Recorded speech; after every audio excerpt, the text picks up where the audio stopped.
Mother finds her 11-year-old son covered in bruises and takes him to the emergency room.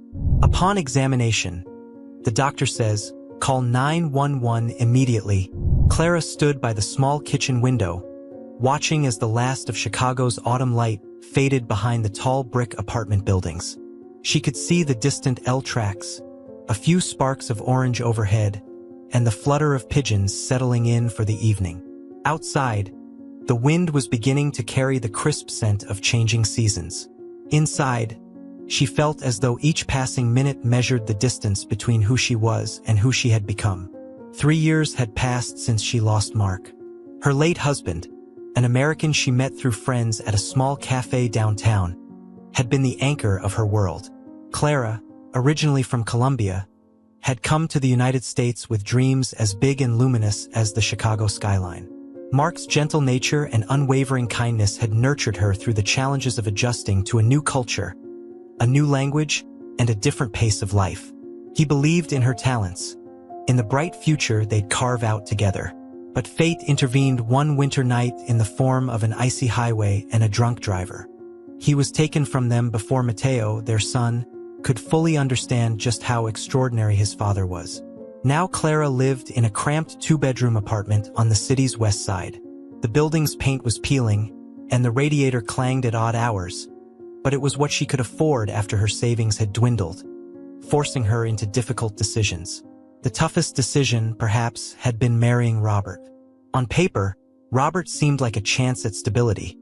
An American with a decent job, a steady income, and a willingness to provide for both her and Mateo. At first, Clara believed Robert genuinely wanted to help them.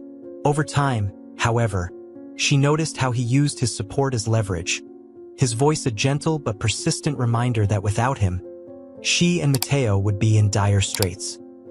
He never raised a hand at first, only a brow or a tone, making her feel indebted, helpless. Clara sighed and turned from the window. She glanced at the small wooden table that doubled as their dining area, where Mateo carefully arranged his schoolbooks. At 11, he carried himself with a quiet intensity that reminded her so much of Mark. He had Mark's eyes, warm and blue, and a gentle smile that rarely appeared these days. Mateo's shoulders slumped a bit, and Clara knew how he felt. Out of place, tense, aware that this home did not quite feel like one. "Did you finish your reading assignment, mi amor?"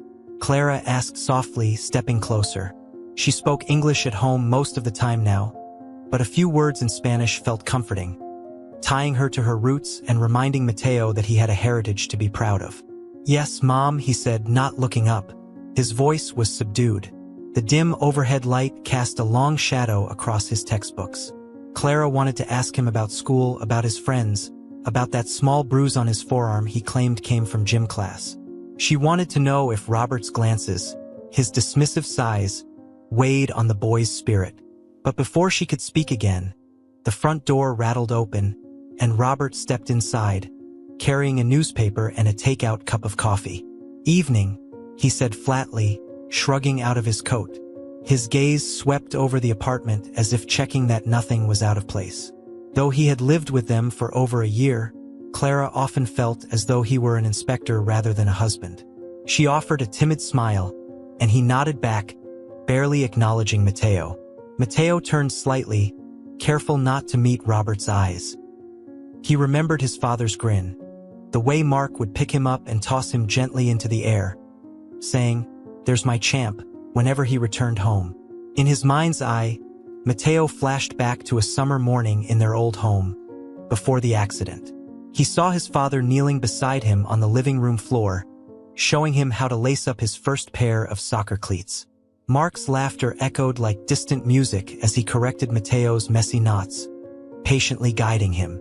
The memory felt warm, bright, and fleeting. Back in the present, Robert placed the newspaper on the table and cleared his throat. "Clara," he began, his voice measured, "I talked to Mr. Jenkins today. He might have a job for you at his cousin's cafe. A bit more stable hours than what you're working now, but you'll need to impress him." Clara nodded, biting back the urge to say she'd like to choose her own opportunities without his intercession.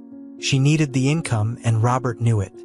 "Thank you," she said softly, wishing her voice didn't sound so small. Robert turned toward Mateo. "Boy, finish up. Lights out early tonight. Got it?" His tone carried a subtle edge, as if daring Mateo to complain. Mateo didn't dare. He simply nodded, his fingers gripping the edge of his textbook. Clara watched him, her heart twisting. She knew this wasn't how Mark would have wanted them to live. If he were alive, he would have shielded them, cherished them. Now Clara had to find that strength herself. Outside, the sound of distant sirens and the hum of passing trains filled the silence. Inside, Clara made herself a promise. She would find a way to give her son the love, safety, and respect that Mark would have offered. She would find a way to break free from Robert's quiet tyranny. But for now, she had to be patient to gather her courage. She couldn't show weakness, not yet. As the night fell fully over Chicago, mother and son retreated into their own silent corners.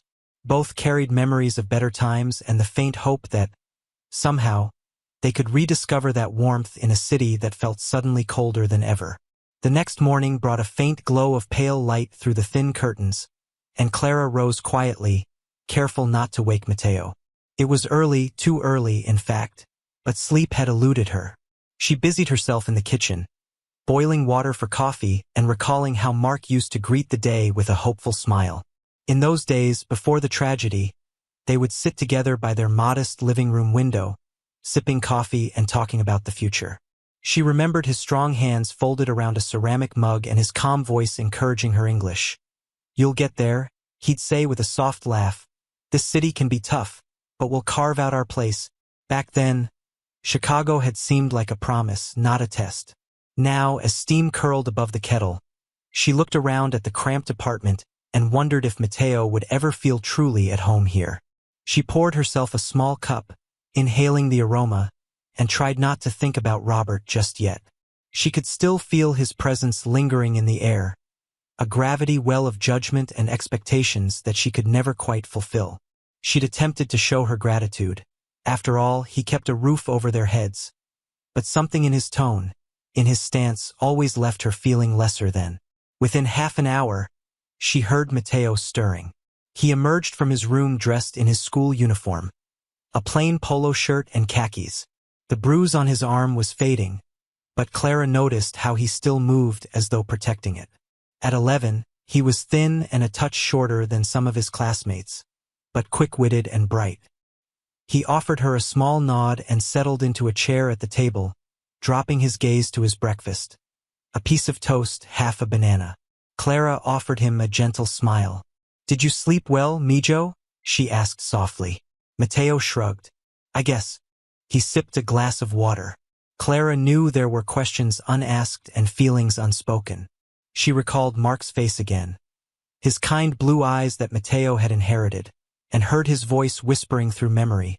"When he's quiet, he's thinking, Clara. Give him a chance to find his words." She tried to follow that advice, waiting to see if Mateo would volunteer more. Before he could, the doorknob rattled. Robert stepped out of the bedroom, tie half knotted, hair still damp from a shower. He surveyed them both. "Clara," he said, "don't forget to call Mr. Jenkins's cousin today. Name's Lisa. She'll expect you at the cafe after your shift ends. I set it up. Make sure you dress decently." His tone hovered between a favor and a command. Clara managed a nod, feeling her shoulders tighten. Yes, I will." He corrected her Spanish words less often now, but she could sense the impatience when she slipped. Robert sat down, took her coffee without asking, and drank. She thought of objecting, but what would that achieve? Confrontation rarely helped. Instead, she quietly poured herself another cup, pretending not to mind. Mateo finished breakfast and hurried to gather his backpack. Standing by the front door, he said nothing, just waited, expecting Clara to accompany him. Since the accident, she insisted on walking him the few blocks to school. Even though the neighborhood was relatively safe, she couldn't shake the worry that something else would be taken from them. As they stepped into the crisp morning air, the street was already humming with activity. Cars navigated potholes, neighbors ambled to bus stops, and a distant siren wailed, fading into the depths of the city. Mateo walked with purposeful strides, but Clara sensed his mind was elsewhere. Gently, she touched his shoulder. "About your father," she ventured, unsure where the words would lead. "I know you miss him." Mateo's lips tightened. He had dreamed of Mark last night, his father kneeling beside him at a soccer field in the suburbs, back when they had a house and laughter came easier.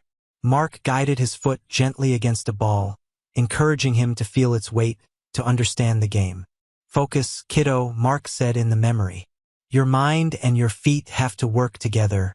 Waking up from that vision felt like losing his father all over again. "I do miss him," Mateo said quietly. He did not look at Clara, but he slowed his pace. "I remember him so clearly sometimes, like he's still here." It's just, he struggled for the words. He wanted to say that Mark would never let them live like this, never let a stranger's judgment overshadow their home. But he couldn't burden Clara with that. She nodded, understanding without forcing him to elaborate. In a way, they were both trapped by loss. She squeezed his shoulder and let him be silent. 2 blocks later, they arrived at the school's front entrance, a tall brick building with a worn American flag fluttering overhead. Before Mateo entered, Clara leaned in and kissed his forehead. "Te amo," she whispered. "I believe in you." As he slipped inside, Clara remained on the sidewalk, watching the school doors close. She turned back toward the apartment, dreading her own day. She would work her shift at the busy diner she currently called her job, then race to meet Lisa. Another step, another concession. Even so, Clara knew that if she could regain control over her own life, perhaps she could restore a bit of what Mark had hoped for them. On the walk back, she tried to conjure his voice again. "You're stronger than you think, Clara," he once said, sitting beside her on a summer evening, the two of them gazing at the lakefront. "Hardships will come, but look at you. Look at all you've overcome." She held those words close now, storing them like a talisman against the growing darkness. If she was to protect Mateo, she would need all the strength she could muster. The sidewalk glistened with a thin layer of dew as Clara made her way back toward the apartment, the sounds of Chicago's morning chorus droning in her ears. Passing a small bodega, she caught her reflection in the front window. Her face looked more tired than she remembered, hollowed out by worry. She paused, pretending to check for something in her purse, and considered how much longer she could go on like this. Mark had always believed in her resilience, and she clung to that thought now. He wouldn't have wanted her to feel so cornered. Back in the apartment, Robert had left for work, the faint smell of his aftershave lingering in the stuffy air. Clara exhaled, relieved to have a moment alone. She tidied the kitchen, cleaned the mug he'd abandoned, and then made herself a second cup of coffee, this time savoring the warmth as it spread through her chest. She would need the energy. Her shift at the diner started in less than an hour. Dressing quickly, Clara chose a simple blouse and comfortable slacks. She brushed her long dark hair into a neat ponytail. Before leaving, she checked the small corkboard by the door, where she kept the important numbers. There, pinned next to a utility bill, was the name Lisa Jenkins, scrawled in blue ink, and a phone number. Mr. Jenkins's cousin. She would meet Lisa after work, as Robert had arranged. Clara grimaced slightly, feeling the weight of his influence. Still, if this new job offered more stability, perhaps she could stand on her own feet again. Maybe that was how she would protect Mateo, by proving she didn't need Robert's strings attached. Outside, the morning had accelerated. Delivery trucks blocked the narrow side street, honking impatiently. Clara threaded through the sidewalks, navigating the familiar path to the diner where she worked. The place was small and old-fashioned, its sign peeling, but regular customers appreciated its cheap coffee and simple breakfast specials. Inside, the clatter of dishes and the murmur of conversation greeted her. "Morning, Clara," said Marisol, a fellow waitress and an immigrant from Mexico. She was older, mid-50s, with kind eyes and an easy laugh. "Busy day already." "We're short-handed, as usual." Clara offered a tired smile. "I'm ready," she said, donning an apron. She stepped onto the floor and began taking orders. Over-easy eggs, burnt toast, black coffee refills. She moved quickly, efficiently, all the while thinking of Mateo. Was he paying attention in class? Or drifting into the past, remembering Mark's voice? Around mid-morning, as a brief lull settled over the diner, Clara slipped into the tiny back office to take a breath. There, next to a stack of yellowed invoices, hung a curling photograph. Mark had once come by the diner when she first started working there. He'd taken a snapshot of her smiling behind the counter, proud of her progress with English and determined to support her independence. She remembered the way he said her name, rolling the R in Clara just right, making it sound both English and Spanish, perfectly blended. Marisol poked her head in. "You okay?" she asked, voice low and caring. Clara nodded, forcing a small smile. "Just thinking, I might have another job opportunity soon. Something more stable." Marisol gave her an encouraging squeeze on the arm. "That's good, Clarita. You deserve something better." She didn't pry, but Clara sensed Marisol understood more than she let on. In recent weeks, Clara had hinted that her home life wasn't easy. Marisol had offered no judgments, just gentle support. After her shift ended, Clara changed out of her apron and stepped outside. The air had grown warmer, the sun higher in the sky. She found a pay-as-you-go cell phone in her bag, something Robert had insisted on so he could reach her if necessary, and dialed Lisa's number. The voice on the other end was brisk but not unfriendly. Lisa agreed to meet at the new cafe they were opening near Logan Square. "Don't be late," she said, and Clara promised she wouldn't. As she made her way there, Clara thought of Mateo. School would let out soon, and he'd walk home alone unless she hurried. But this meeting could change their lives. She had to trust that Mateo was safe for a short time. Her heart clenched at the thought of letting him navigate the neighborhood alone. Mark would have driven him. Mark would have insisted on being there. She recalled a memory. A sunny afternoon at their old apartment. Mark helping Mateo with a math problem.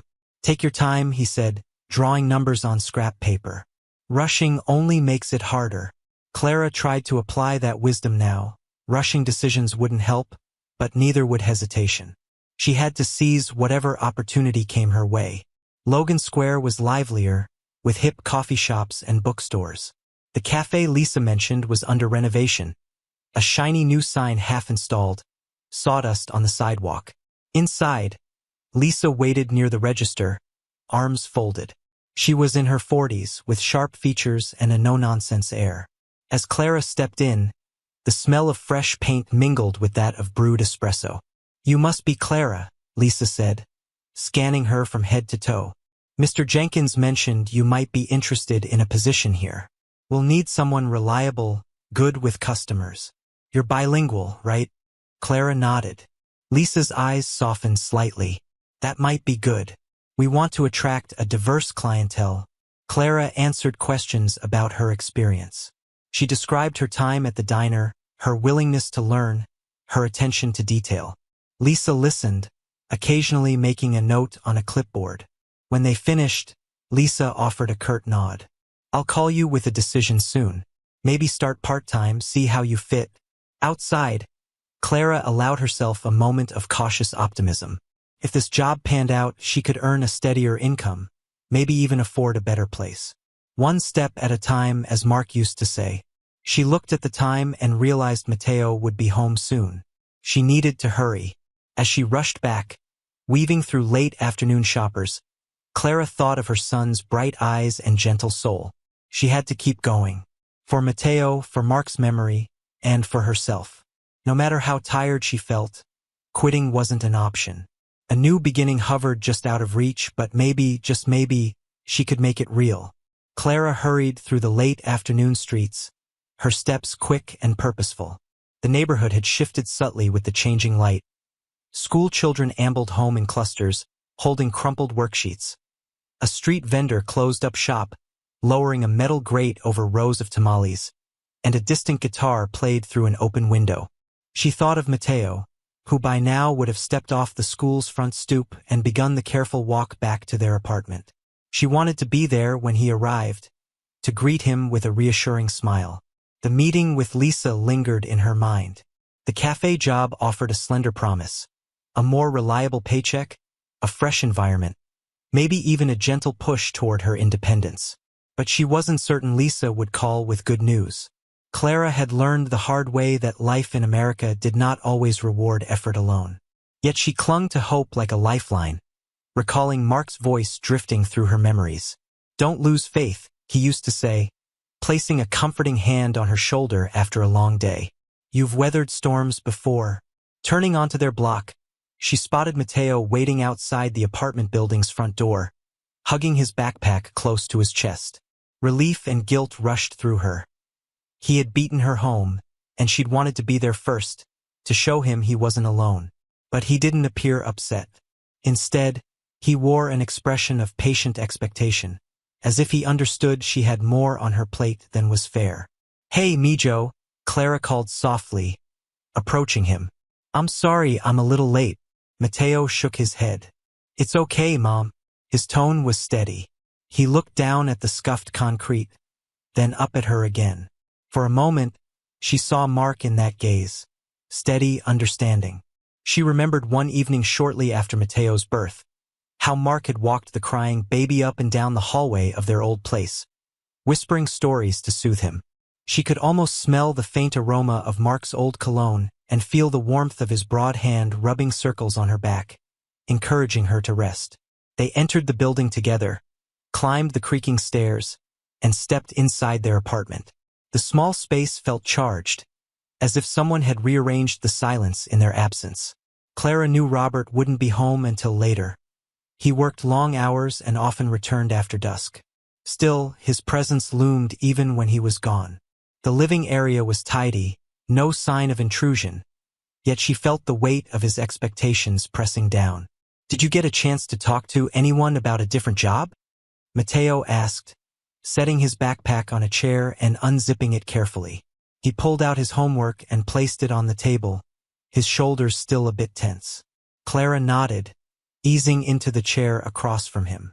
"Yes, I spoke with a woman named Lisa. She might have something for me at a cafe that's opening soon. A better schedule, maybe better pay." She tried to sound confident, for Matteo's sake. He met her eyes, managed a small smile. "I hope it works out." His voice softened as he said it, and Clara could tell he meant it. He wanted to see her happy, freer, more like the mother he remembered from before everything turned upside down. They settled into their routine. Clara busied herself in the kitchen, preparing a simple meal with leftover rice, beans, and a few pieces of sautéed chicken. The aromas were comforting, reminding her of home, of Colombia, where her mother once used to cook large family dinners that spilled laughter and conversation into the humid night air. Here, she had only Matteo to cook for, and though it was enough, sometimes she wished for more voices, more warmth. As they ate, the sun dipped lower, painting the walls in muted orange tones. Clara asked about Matteo's day, his classes, his teachers. He spoke haltingly about a reading assignment and a lunchtime soccer match with a few boys. At the mention of soccer, a flicker of light danced in his eyes. Matteo remembered his father's passion for the game. Mark had once balanced a ball on his foot for a full minute, making his young son giggle and clap. Now the memory made Matteo grow quiet, though not sad. It was as if he carried his father's presence in moments like these, small embers of happiness glowing in his chest. Eventually, Matteo finished his homework and excused himself to his room. Clara remained at the table, collecting the plates, trying to map out a strategy in her mind. If Lisa hired her, she might build savings, then move Matteo out of this cramped apartment. Maybe she could speak to a counselor at Matteo's school and find him some support to process their loss. She needed to break free from Robert's watchful eye and suffocating conditions. A sudden clinking sound in the hallway made her stiffen. It was just the neighbor rattling a set of keys, but Clara's heart leapt, adrenaline surging. She realized how deeply woven Robert's influence had become, making her jump at small noises, always expecting confrontation. She steadied herself, recalling Mark's calming words. "We're in this together, Clara," he'd said long ago, leaning on the old oak table in their first apartment. We'll face what comes, step by step. Even though she now faced these struggles without him at her side, she carried his faith in her heart. She would find a way. For Matteo, for herself, for the memory of the life they had once dreamed of building in this city of possibilities. Clara hurried back from her evening shift, heart pounding against her chest. She hadn't meant to stay late at the diner, but a sudden rush of customers and a coworker calling in sick had forced her hand. Now, the autumn chill crept into her collar as she half-jogged down the sidewalk, dodging a cluster of teenagers on bikes and an older man rummaging through a bin of recyclables. The overhead street lamps buzzed softly, and distant sirens echoed off brick facades. She held her purse tight and tried to calm the anxious coil in her stomach. For the past few days, things had been uneasy but manageable. Robert, true to form, had offered no warmth. He had come home late, made a few snide remarks about her needing to try harder with the cafe job, and barely acknowledged Matteo's presence. Yet Clara took small solace in the fact that no outright confrontation had occurred. The tension, however, lingered like a heavy mist between them. She sensed Robert's frustration rising, his patience thinning. There was a quiet menace in the way he looked at her, as if he were measuring how much control he still had. She reached the apartment building's front door and fumbled with her key. It slipped in her damp palm before she managed to unlock it. The hallway lights flickered overhead, painting long shadows on the faded wallpaper. Clara climbed the stairs, recalling Mark's steady voice, as she often did in moments of uncertainty. "Stay strong, Clara. Show Matteo how resilient you are." She drew a trembling breath. Soon, with luck, Lisa would call about the cafe job. Soon, she might plan an escape, a small studio apartment, anything safer for her son. When she reached the apartment door, it was ajar just slightly. Clara's heart skipped. She always locked it before leaving. She pushed it open and stepped inside, tension rising in her throat like bile. "Matteo," she called, voice soft and urgent. No response. The apartment was dim, lit only by the kitchen's overhead bulb and the distant glow of the city through thin curtains. She moved down the short hallway and froze at the threshold of the living room. Matteo sat on the floor, back propped against the old couch, arms limp at his sides. His face, arms, and neck bore dark, ugly bruises, as if someone had grabbed him too hard, struck him repeatedly. Tears welled in Clara's eyes before she could even form a thought. The world narrowed to the sight of her son's battered body, and for a heartbeat, she couldn't breathe. "Matteo!" Clara dropped to her knees beside him, hands hovering, afraid to touch him, terrified of causing more pain. His eyes were open but dazed, and when he saw her, he tried to speak. "Mom," he managed, voice shaking. "I'm sorry." "No, mi amor. No, you have nothing to be sorry for." Her words spilled out, choked with anguish. She ran her trembling hand lightly over his hair, checking him for fractures, trying to stay calm enough to think. What? Who did this? But she already knew. Robert. The name curled at the back of her mind, sour and poisonous. Matteo's tears slid down his cheeks. He looked so vulnerable, so small. Through the haze of pain, he gasped, "He was angry about something I said. I asked about Dad." Clara's eyes filled with rage and fear. She knew Robert despised hearing about Mark. He despised that Clara and Matteo carried a love that did not center on him. Clara's heart hammered in her chest. She had failed to protect her son from this man who posed as a provider but was nothing more than a twisted, controlling tyrant. Gripping Matteo's hand gently, she whispered, "Hold on, sweetheart. I'm calling for help." She stood and reached for her phone with trembling fingers.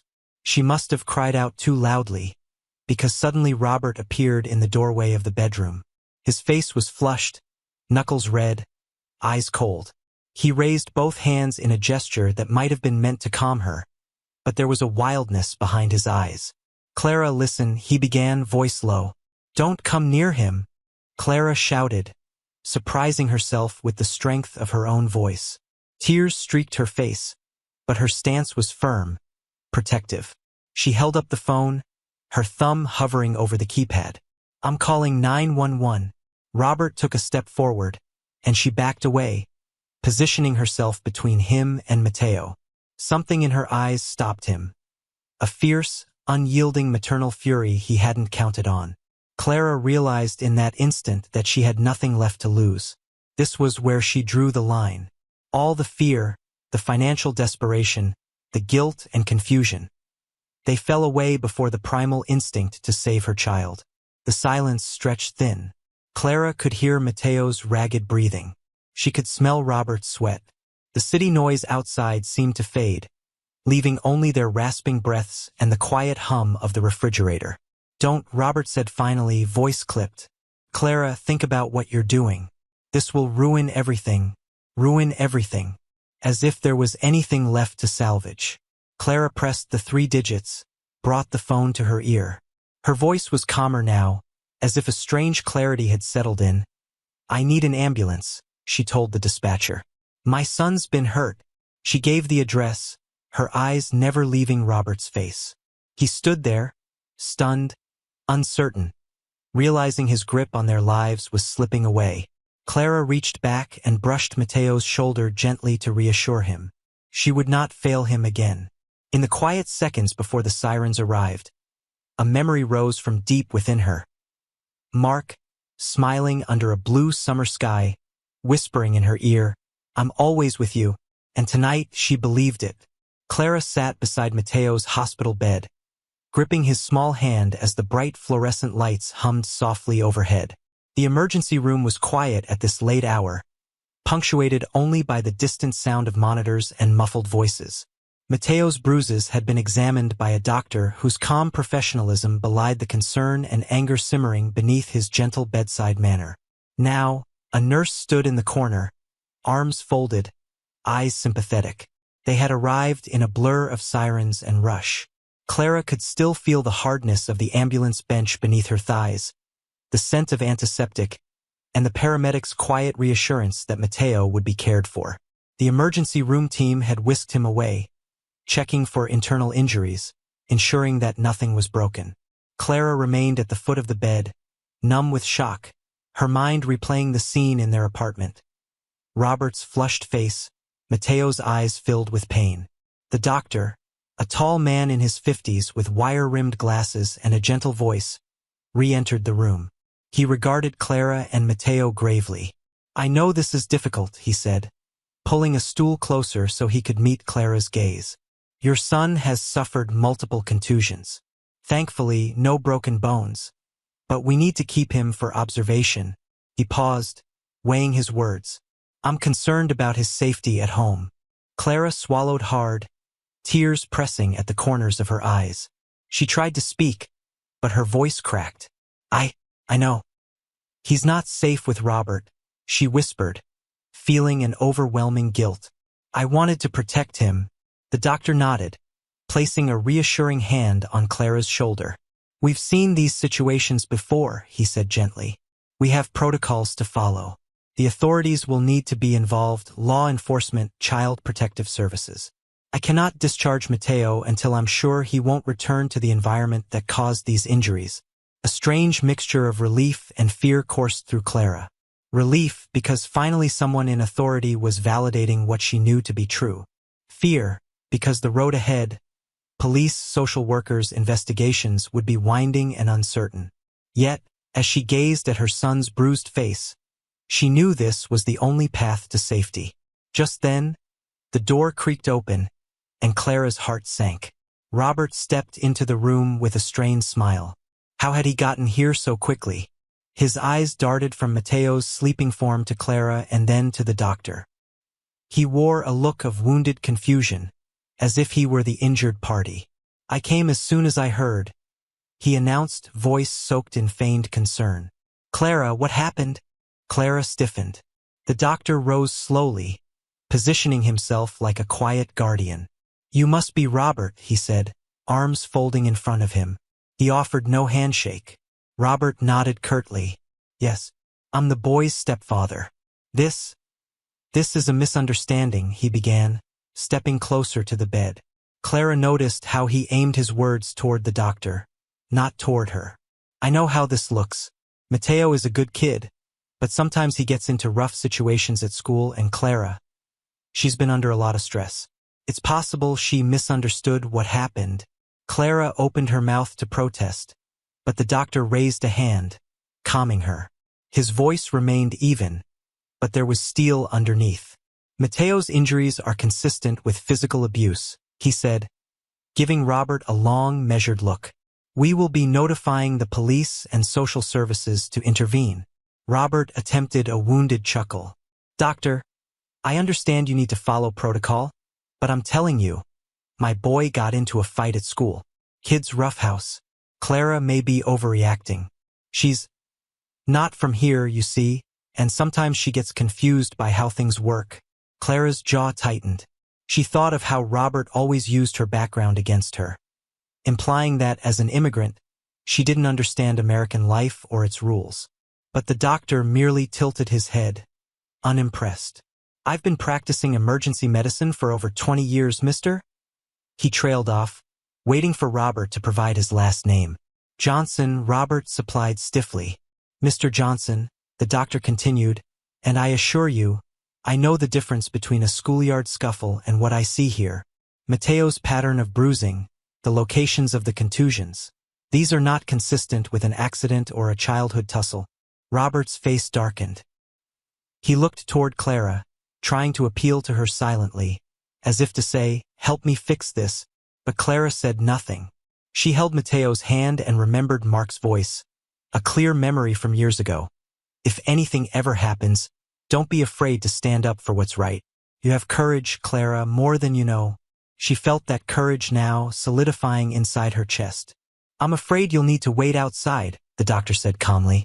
We'll need to speak with the authorities before any decisions are made. Mateo will be staying here for the time being. For a moment, Robert looked ready to protest further. His eyes narrowed. His smile vanished. But he must have realized his performance wouldn't work this time. The presence of the hospital staff, the unwavering determination in the doctor's posture. He was outnumbered. With a frustrated huff, he turned on his heel and stepped into the corridor. Clara could almost feel the tension draining from the room. The doctor glanced at her with quiet understanding. We'll make sure he's safe, he said, nodding toward Mateo. The police and a social worker will be here soon.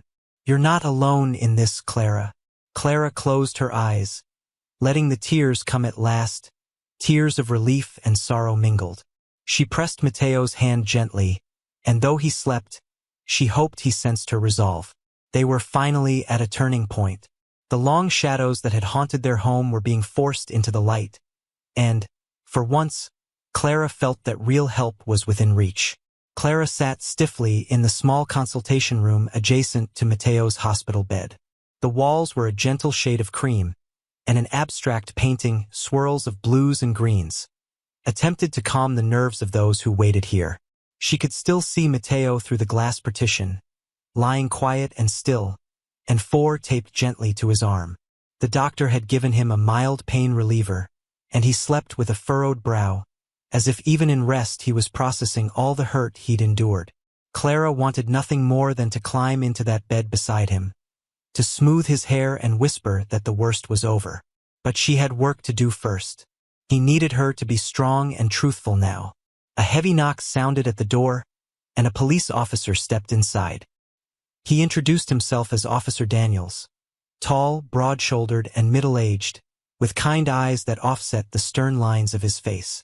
Right behind him entered Miss Tran, a social worker in a neat pantsuit, her voice hushed yet comforting. They moved quietly, as if mindful not to disturb the healing that needed to take place here. Ms. Castillo, Officer Daniels began, looking down at a small notebook. We're here to understand what happened. I know it's painful, but we need your account. He kept his tone measured, respectful. Clara took a breath, folding her hands in her lap. Yes, of course, she said softly. She glanced through the glass to Mateo's bed again, drawing courage from his presence. She told them everything. How Mark, her late husband, had died 3 years ago. How she tried to make ends meet, marrying Robert out of desperation for stability. She explained how Robert's behavior changed over time, how subtle remarks and controlling actions escalated into something far darker. Her voice trembled as she recounted arriving home tonight to find Mateo injured, how Robert claimed it was an accident, how she knew it wasn't true. Ms. Tran nodded, listening intently. The social worker's gaze was warm and direct. "Clara," she said when the story concluded, "you've done the right thing coming here. We'll make sure Mateo is safe. The hospital staff has documented his injuries. We'll also be exploring options to protect you both." Clara swallowed hard. She'd never felt so exposed, laying out her family's wounds before strangers. But these weren't strangers who judged her. Their expressions reflected sympathy and resolve. "What happens now?" she asked, voice barely above a whisper. Officer Daniels spoke first. "We'll take an official statement. We'll interview Robert as well and likely issue a protective order. We may bring charges if the evidence supports it. His attempts to explain this away won't hold water once we have medical reports and your testimony." He paused. "You may need to consider safe housing. A shelter, perhaps, or if you have a friend who can take you in temporarily." The idea of leaving the apartment, unstable as it was, unsettled Clara. But the thought of returning there with Robert free to come and go was unthinkable. She closed her eyes, remembering Mark's voice. A memory surfaced. A sunny afternoon in their old home, Mark teaching her how to drive on a quiet suburban street, reassuring her every time she hesitated at a stop sign. "You're doing great," he had said. "Be confident. You'll get where you need to go." Now, she needed that confidence more than ever, to navigate these unfamiliar roads without him. Ms. Tran gently placed a folder on the small table. "In here, we have information about local resources for victims of domestic violence," she explained, opening it so Clara could see a list of phone numbers and addresses. "The hospital's social work department can help arrange a temporary safe place for you and Mateo.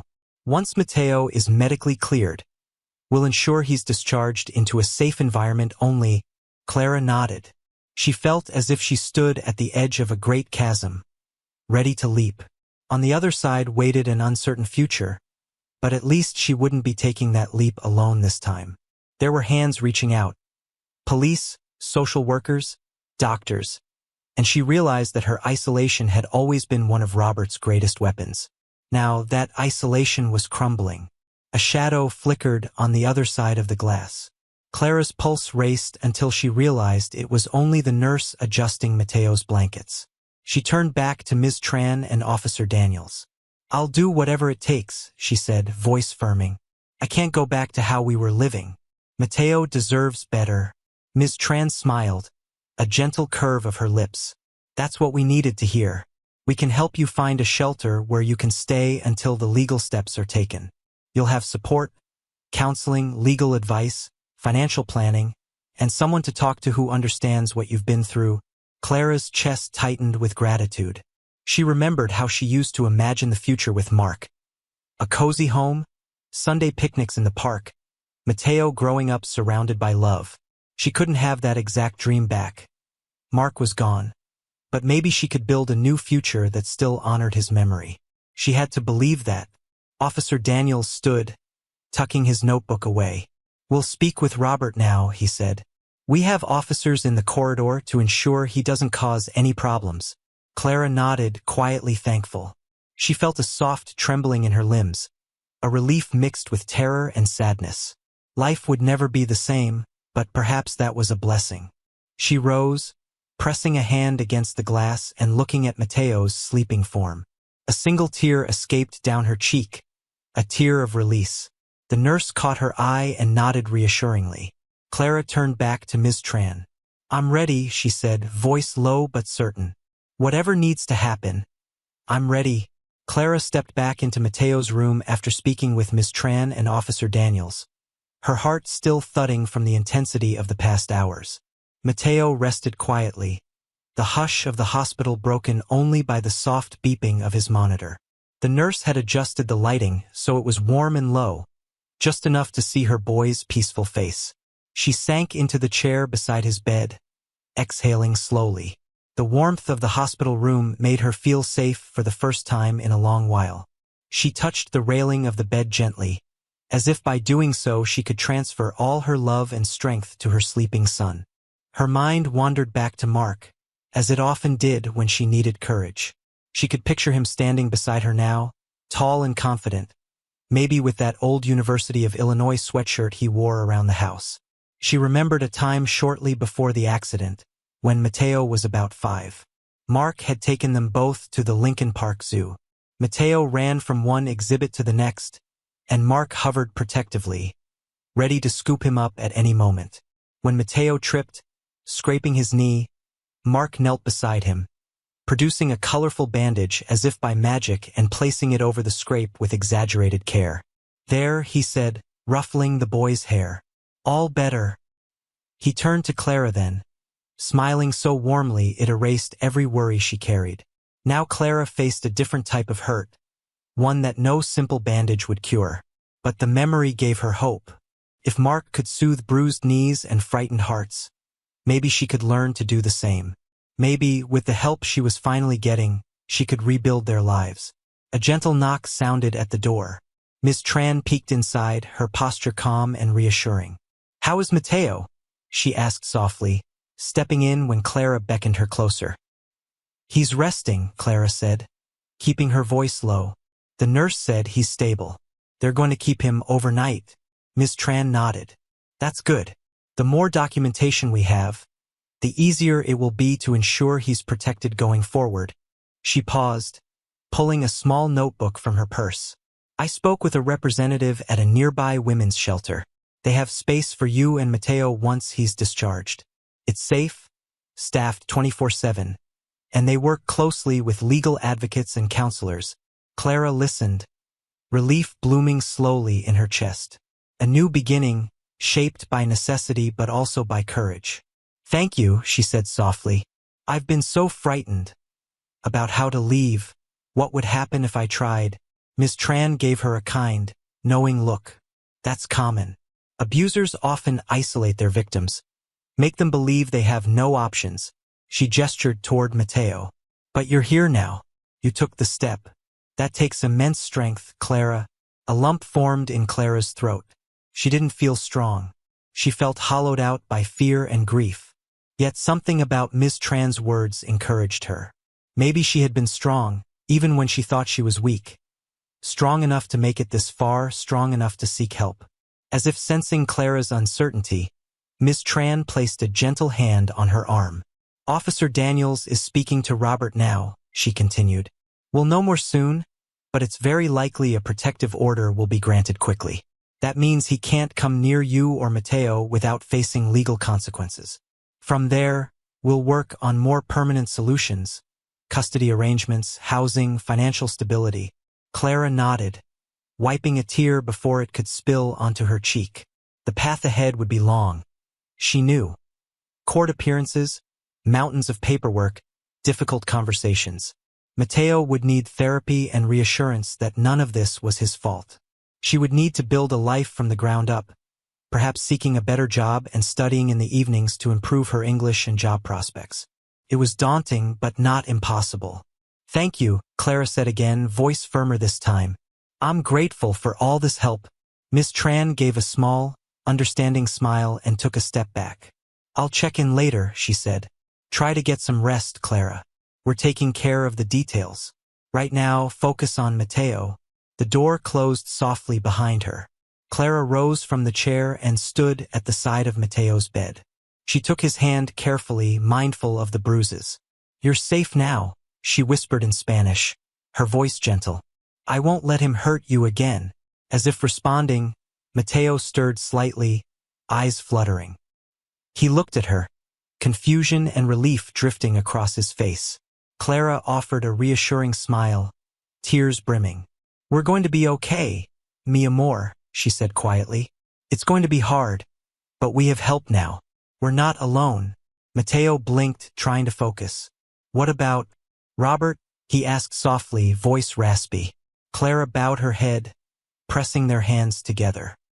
"He won't come near you," she promised, each word steady and calm. "We have police, social workers, doctors on our side. We'll go somewhere safe when you're better, and we'll start over." Mateo watched his mother closely. He didn't smile, but he squeezed her hand lightly. In his eyes, Clara saw something that had been missing for a long time. Trust. Perhaps even a glimmer of hope. Outside, the hospital corridor was calm, and the world beyond its walls kept turning. But in that small, quiet room, a new future was already beginning to take shape, one defined not by fear and coercion, but by resilience, compassion, and the enduring bond between mother and son. A crisp autumn breeze drifted through the open window of the small apartment, lifting the sheer curtains and carrying with it the sense of fresh coffee and distant laughter. Clara stood at the kitchen counter, chopping green peppers for tonight's dinner. The light was different now, brighter and more hopeful than the cramped apartment she'd once called home. This place was theirs, just a modest two-room apartment in a quiet neighborhood near a park, but every inch of it felt earned and cherished. It had been several months since that night in the hospital, when Clara had stood guard by Mateo's bedside. In the days that followed, Robert was formally charged, and a protective order put into place. The shelter had provided a safe haven, along with kind faces and understanding words. Clara had worked closely with Ms. Tran and legal advocates who guided her through paperwork, court hearings, and the steps to secure a steady income and new housing. It wasn't easy, but with each small victory, a protective order granted, a job at the new cafe secured, she felt pieces of her self-esteem and confidence slotting back into place. Now the sun slanted in warm patches across the hardwood floor, and next to the window, a small desk held Mateo's school books. He'd started at a new school last month, and though adjusting wasn't simple, he was doing well. Outside, Clara could see him through the open window. He was at the edge of the green courtyard below, kicking a soccer ball with a new friend, Alejandro, another boy who understood hardship, but who chose laughter and camaraderie over silence. Mateo's bruises had faded long ago, replaced by the healthy flush of a child who knew he was loved and protected. Clara rinsed the peppers, remembering a conversation she'd had with Mark in a simpler time. She had been newly arrived in Chicago back then, struggling with her English, frightened by the city's pace. "You belong here," he'd told her gently, "and you're stronger than you think." She hadn't fully believed him then, but oh, how she believed it now. His voice still guided her, even if he was gone. In small moments, when she hung a new picture frame, when she tackled a complex form at the bank, when she reassured Mateo during a quiet, anxious night, she heard Mark's words echoing softly in her heart. The cafe job was working out. Lisa, the manager, had recognized Clara's dedication and kindness with customers. She'd given Clara a raise and hinted at more responsibilities in the future. The steady paycheck meant Clara could afford rent on this small place. It wasn't fancy, but the building was well-maintained and safe. There was a lock on the door that only she and Mateo shared, and that alone felt like a treasure. A knock at the door drew Clara's attention. Wiping her hands on a dish towel, she went to answer it. Miss Tran stood on the threshold, smiling warmly.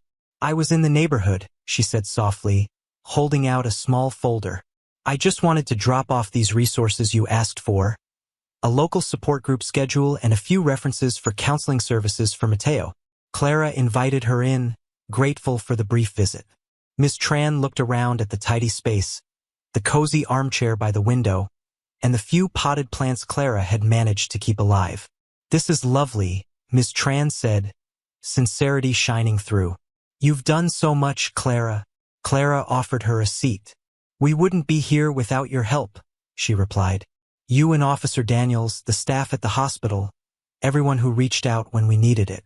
I never thought I'd get to this point." Miss Tran shook her head. "You got here because of your own courage. We just pointed you in the right direction." They chatted quietly for a few minutes, discussing Mateo's progress at school and Clara's plans to eventually take night classes to improve her job prospects. Miss Tran promised to stay in touch and left soon after, giving Clara a proud, parting nod.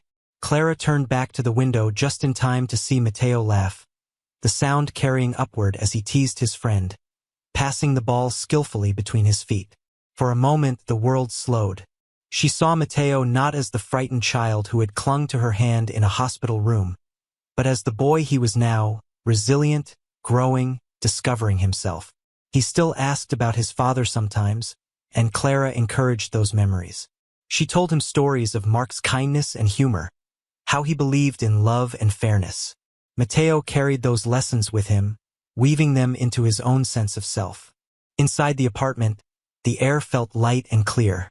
Dinner would be ready soon, and after that, maybe she and Mateo would watch a movie, snuggled together on the old but comfortable couch. They might talk about the future, about the classes Clara wanted to take or the weekend soccer tournament Mateo was looking forward to. They could make plans now, secure in the knowledge that no one would undermine their peace. Clara breathed in, calm and steady. Life was not perfect nor free of challenges, but it was theirs. In the quiet glow of late afternoon, mother and son stood at the threshold of a new journey, walking forward with courage, love, and the memory of a father who had always known they would find their way.